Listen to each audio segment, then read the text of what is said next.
সালামু আলাইকুম শিক্ষার্থীরা, চট্টগ্রাম বোর্ড 2024-এর HTML প্রশ্নটি সমাধান করব। এখানে স্ক্রিনে তোমরা প্রশ্নটি দেখতে পাচ্ছ। দুটো উদ্দীপক দেয়া আছে। প্রথমে যে দৃশ্যকল্প দেয়া হয়েছে সেটি হলো একটি টেবল, এবং দ্বিতীয় যে দৃশ্যকল্প সেটিতে আমরা একটা লিস্ট দেখতে পাচ্ছি। তো প্রথম দৃশ্যকল্প এর জন্য আমাদেরকে গ নম্বরে কোড লিখতে বলা হয়েছে, এবং ঘ নম্বরে বলা আছে যে উদ্দীপকের দৃশ্যকল্প 2 এর জন্য HTML কোড লিখো, যেখানে সায়েন্স এ ক্লিক করলে www.science.org ওয়েবসাইটটি নতুন একটি ট্যাবে খুলবে। অর্থাৎ এখানে হাইপার লিঙ্ক মূলত দেওয়া হয়েছে।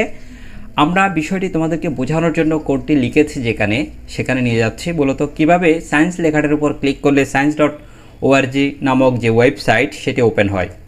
দেখো, আমরা যদি এরকম একটি ওয়েবসাইট তৈরি করতে পারি বা এরকম একটি কোড তৈরি করতে পারি যেখানে এরকম একটি টেবিল রয়েছে এবং দ্বিতীয় কোডটিতে এরকম একটি লিস্ট রয়েছে, এবং সেই লিস্টে তোমরা দেখতে পাচ্ছ সায়েন্স লেখাটির নিচে এরকম আন্ডারলাইন চলে আসছে এবং ব্লু কালার আছে। ব্লু কালার তখনই আসলে তৈরি হয় যখন কোনো হাইপার লিঙ্ক করা থাকে। আমরা দেখো আমাদের তৈরিকৃত এই কোডটিতে সায়েন্স লেখাটির উপর ক্লিক করার সাথে সাথেই এই science.org নামক যে ওয়েবসাইট, সেই ওয়েবসাইটটি ওপেন হয়েছে। এটি আসলে ইন্টারন্যাশনাল একটি জার্নাল, বিজ্ঞান বিষয়ক। এই science.org ওয়েবসাইটটিতে যাওয়ার জন্য আমাদেরকে কোড লিখতে বলা হয়েছে। আমরা কোডটি এভাবেই তৈরি করেছি। আমরা চলে যাচ্ছি প্রশ্নের সমাধান পর্বে।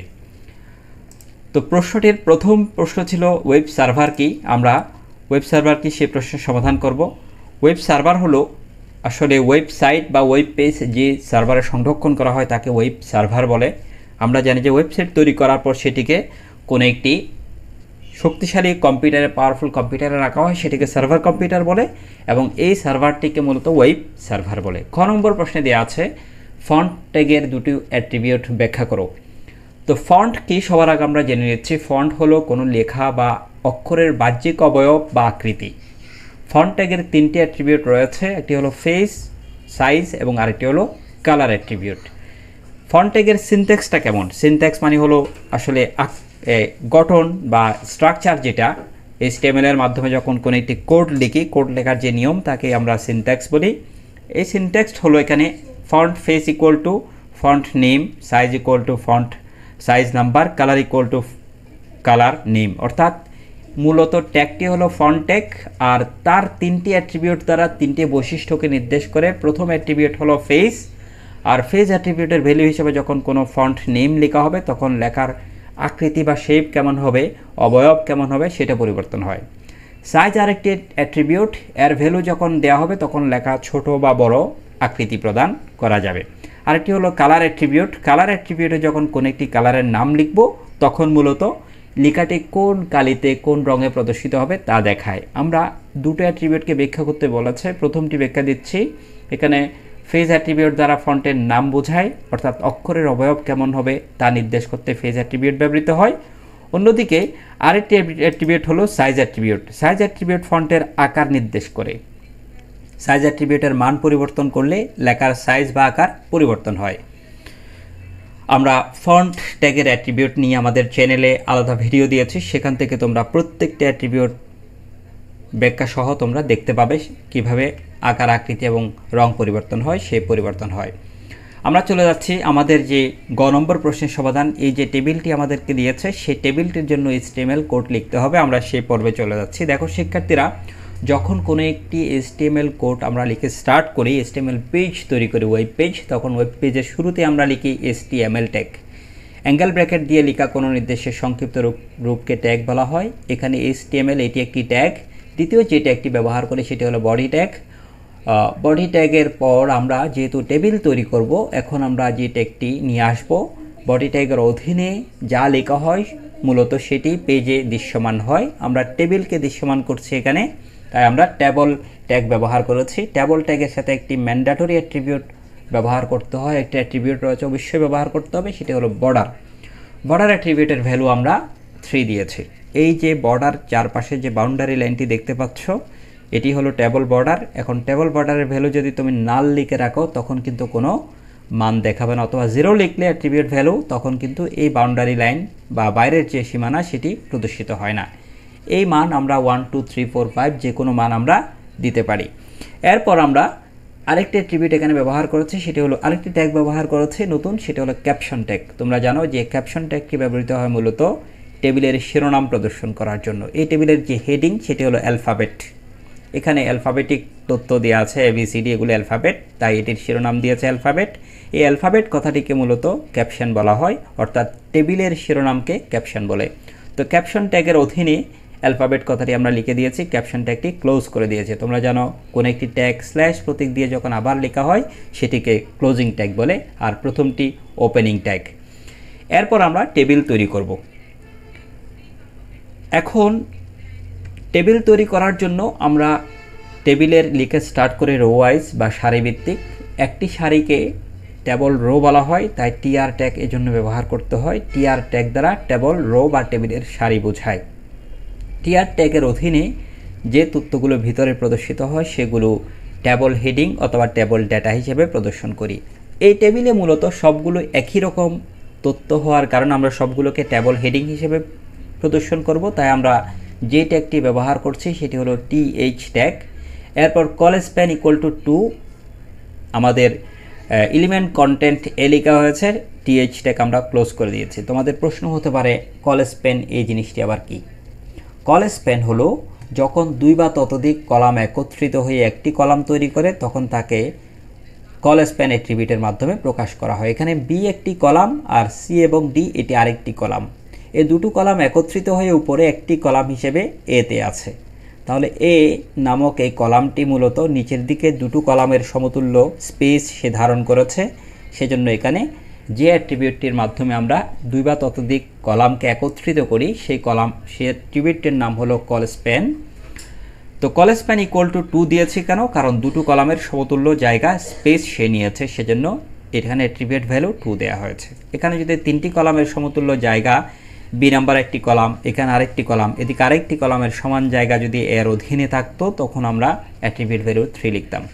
আমাদের এলিমেন্ট কন্টেন্ট বা যে তথ্যটি প্রদর্শিত হয় তাকে এলিমেন্ট কন্টেন্ট বলে। কন্টেন্ট হলো আমাদের এ।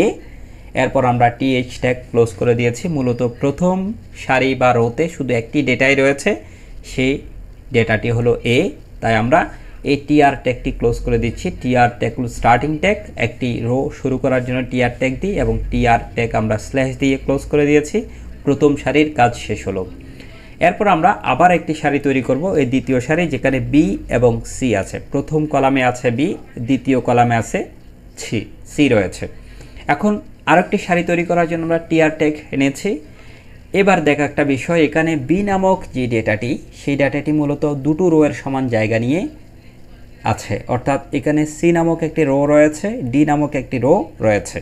এই দুটো রো বা দুটো সারির সমান স্পেস যেহেতু বি নামক রোটি নিয়েছে, এই বি রোতে একটাই রো এবং সেই রো ডান পাশে দুটো রোতে বিভক্ত হয়ে গিয়েছে, সুতরাং দুটো রো এর সমান স্পেস যেহেতু ও একা ধারণ করেছে, তাই এই জায়গায় যে অ্যাট্রিবিউটটি ব্যবহার করতে হবে TH ট্যাগের অধীনে।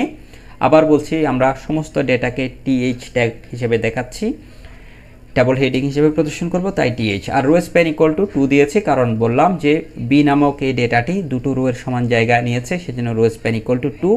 আমাদের ডেটাটি হলো বি, শেষে আমরা TH ট্যাগ ক্লোজ করে দিয়েছি। বি লেখার পর আমরা কি লিখব? সি লিখব। আমরা কিন্তু লেফট টু রাইট লেখা শেষ করি, অর্থাৎ বাম দিক থেকে লেখা স্টার্ট করে ডান দিকে গিয়ে লেখা শেষ করি। তো বি লেখার পর আমরা চলে আসব সিতে। এই প্রথম কলাম দ্বিতীয় কলাম একই রোতে থাকায় একই TR এর অধীনে আমরা এবার অ্যাড করব TH দিয়ে। এই যে TH দিয়ে আমরা অ্যাড করেছি সি নামক এই ডেটাটিকে। তো প্রথম বি লিখলাম, প্রথম কলামের ডেটা, দ্বিতীয় কলামের ডেটা আমরা সি লিখেছি, তাহলে প্রথম একটি এই 2 নম্বর রোটি ক্লোজ হয়েছে, তাই আমরা TR ট্যাগটি ক্লোজ করে দিচ্ছি। TR ট্যাগ ক্লোজ করার পর সর্বশেষ আমাদের আরেকটি ডেটা অ্যাড করতে হবে 3 নম্বর সারিতে। সেই 3 নম্বর সারি স্টার্ট করার জন্য আবার TR ট্যাগ নিয়েছি। TR ট্যাগের অধীনে আমাদেরকে আরেকটি ডেটা অ্যাড করব, সেটি হলো ডি। আমরা ডি লিখেছি TH ট্যাগের অধীনে। টেবল হেডিং হলো TH, এরপর ডেটাটি হলো ডি, TH ট্যাগ ক্লোজ করে দিয়েছি। 3 নম্বর সারি আমাদের কমপ্লিট, তাই আমরা সবশেষে TR ট্যাগ ক্লোজ করে দিয়েছি। এবার আমাদের টেবিলের কাজ শেষ, সেজন্য আমরা টেবল ট্যাগ ক্লোজ করে দিব, এরপর বডি ট্যাগ ক্লোজ করে দিব, সবশেষে আমরা ক্লোজ করব HTML ট্যাগ। তোমরা স্ক্রিনশট নিয়ে রাখতে পারো পুরো পেজটির, কেমনটি ট্যাগ হবে সেটি জানতে। এরকম টেবিলটি পাশে পরীক্ষার স্ক্রিপ্টে লিখে দিতে পারো, অ্যান্সার স্ক্রিপ্টে, অথবা না লিখলেও কোনো সমস্যা। আমরা ঘ নম্বর প্রশ্নের সমাধান করব। প্রশ্নটি দেওয়া আছে উদ্দীপকের দৃশ্যকল্প 2 এর জন্য HTML কোড লিখো, যেখানে সায়েন্স এ ক্লিক করলে www.science.org ওয়েবসাইটটি ওপেন হবে একটি নতুন ট্যাবে। এখন এই যে উদ্দীপকের যে দৃশ্যকল্প রয়েছে সেখানে আমরা একটি লিস্ট দেখতে পাচ্ছি। লিস্ট তৈরি করার জন্য আমরা প্রথমেই HTML কোড স্টার্ট করব HTML ট্যাগ ব্যবহার করে, এরপর বডি ট্যাগ থাকবে। এরপর এই লিস্ট শুরু করার আগে যে হেডিংটি রয়েছে সেটি মূলত লিস্টের শিরোনাম, তাই HTML এর শিরোনাম ব্যবহার করার জন্য হেডিং ট্যাগ ব্যবহৃত হয়। আমরা H4 ট্যাগ ব্যবহার করেছি, 6টি হেডিং ট্যাগ রয়েছে H1 থেকে H6 পর্যন্ত। আমরা H4 ব্যবহার করেছি আমাদের ইচ্ছে মতো, এখানে H3 H1 H2 যে কোনো একটি লেখা যাবে। এরপর আমরা লিস্ট স্টার্ট করব। এই লিস্টে একটি আনঅর্ডার্ড লিস্ট তৈরি করার জন্য UL ট্যাগ ব্যবহার করা হয়। আর এই লিস্টের প্রত্যেকটি আইটেমের আগে, লিস্ট আইটেমের আগে যেহেতু এমটি সার্কেল বা খালি বৃত্ত রয়েছে, তাই তার টাইপ ভ্যালু হবে সার্কেল।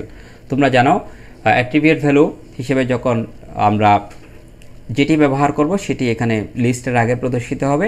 টাইপ ইকুয়াল টু যদি আমরা সার্কেল লিখি তখন আমাদের এখানে খালি বৃত্ত প্রদর্শিত হয়। এরপর আমরা এলআই ট্যাগ দ্বারা লিস্ট আইটেম বোঝাই। এখন লিস্ট আইটেম হিসেবে প্রথমে সায়েন্স লেখা আছে, এরপর বিজনেস স্টাডিজ, আবার আরেকটি লিস্টে সেখানে অর্ডার লিস্ট দেওয়া আছে 1 2তে A এবং B আছে। হিউম্যানিটিস একই লিস্টের প্রথম লিস্টের আইটেম হিসেবে দেওয়া আছে। মূলত এই বিষয়টি হলো এখানে যে বিষয়টি মনে রাখতে হবে, সায়েন্স লেখাটির উপর ক্লিক করলে যেন science.org ওয়েবসাইটটি ওপেন হয় সে বিষয়টি নিশ্চিত করতে হবে। এখানে হাইপার লিঙ্ক ব্যবহার করা হয়েছে, লিস্টের সাথে হাইপার লিঙ্ক। এখন হাইপার লিঙ্ক বিষয়ক আমাদের আলাদা ভিডিও চ্যানেলে দেওয়া আছে, তোমরা এইখান থেকে একটু বোঝার চেষ্টা করো, ভিডিওগুলো দেখলে হাইপার লিঙ্ক বুঝতে পারবে। হাইপার লিঙ্কের জন্য আমরা অ্যাঙ্কর ট্যাগ ব্যবহার করি। যে অ্যাট্রিবিউটে ব্যবহৃত হয় সেটা হচ্ছে href হাইপার রেফারেন্স।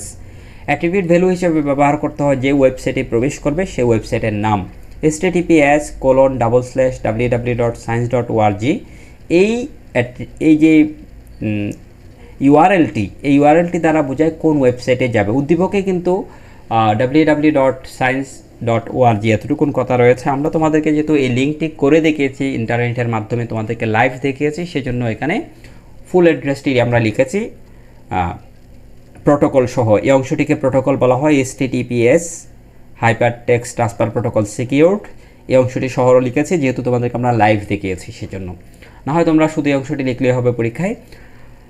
https://www.science.org এই ইউআরএলটি আমরা এখানে ব্যবহার করব। এরপর আমরা অ্যাঙ্কর ট্যাগ, এখানে সায়েন্স লেখাটি হলো লিঙ্ক টেক্সট, যার উপর ক্লিক করলে এই ওয়েবসাইটে প্রবেশ করবে যেটি উদ্দীপকে দেওয়া আছে। এরপর সবশেষে আমরা অ্যাঙ্কর ট্যাগটি ক্লোজ করে দিব। এই বিষয়টি যেহেতু একটি লিস্ট আইটেম ছিল, আমরা এই list item tag LI close করে দিয়েছি সবশেষে। দ্বিতীয় যে আইটেমটি সেটি সিম্পল, সেটিতে কোনো হাইপার লিঙ্ক নেই। আমরা লিস্ট আইটেম হিসেবে সেখানে বিজনেস স্টাডিজ এই কথা লিখেছি, লিঙ্ক ট্যাগ আমরা ক্লোজ করে দিয়েছি, এলআই ট্যাগ আমরা ক্লোজ করে দিয়েছি লিস্ট আইটেম। এবার খেয়াল করা আরেকটি গুরুত্বপূর্ণ বিষয়, সেটি হলো বিজনেস স্টাডিজ এর মধ্যে আবার আরও একটি লিস্ট আমাদেরকে দেওয়া হয়েছে। সেই লিস্টের প্রথম আইটেম A, দ্বিতীয় আইটেম B, তবে এই লিস্টে একটি অর্ডার লিস্ট বা ক্রম তালিকা যেখানে ক্রমিক নাম্বার 1 2 রয়েছে। প্রথম লিস্টটি ক্লোজ না করে আরেকটি লিস্ট যদি আমরা স্টার্ট করি তখন সেই লিস্টটি প্রথম লিস্টের অধীনেই দেখাবে। তাহলে আমরা দ্বিতীয় যে লিস্ট আইটেম তার অধীনে আরও একটি লিস্ট স্টার্ট করছি, সেটি হলো OL unordered list, type equal to 1 দিয়েছি যেন লিস্টের আগে ক্রমিক নাম্বার 1 2 3 প্রদর্শিত হয়। প্রথম আইটেমটি আমরা A লেখা আছে, আমরা লিস্ট আইটেম এলআই ট্যাগ, এরপর A লিখেছি, এলআই ট্যাগ ক্লোজ করে দিয়েছি। আবার আমরা এলআই ট্যাগ নিয়ে আসছি লিস্ট আইটেম লেখার জন্য, আইটেমটি হলো B, সেটি লিখলাম, আমরা এলআই ট্যাগ ক্লোজ করে দিয়েছি। এইবার দেখো এরপরও যদি আমরা হিউম্যানিটিস লিখে ফেলি তখন কিন্তু 3 নম্বরে হিউম্যানিটিস চলে আসবে, অথচ এই হিউম্যানিটিস লেখাটি কিন্তু ABC এ ক্রমিকে নয়, এটি হলো প্রথম যে আনঅর্ডার্ড লিস্ট তার যে সিকোয়েন্স সায়েন্স বিজনেস স্টাডিজ, 3 নম্বর হলো হিউম্যানিটিস। তাহলে এই লিস্টে আমরা ক্লোজ করে দিব, 2 নম্বর যে অর্ডার লিস্ট তৈরি করেছি সেটি আমরা ক্লোজ করে দিচ্ছি।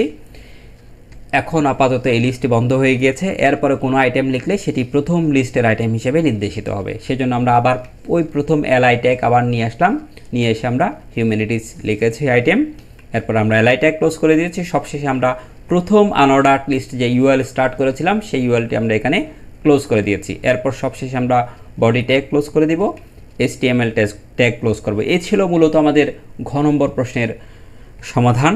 এভাবেই আমরা যদি পুরো কোডটি লিখে দিই আমাদের ওয়েবসাইটটি প্রদর্শিত হবে যেভাবে তোমাদেরকে আমরা দেখিয়েছিলাম।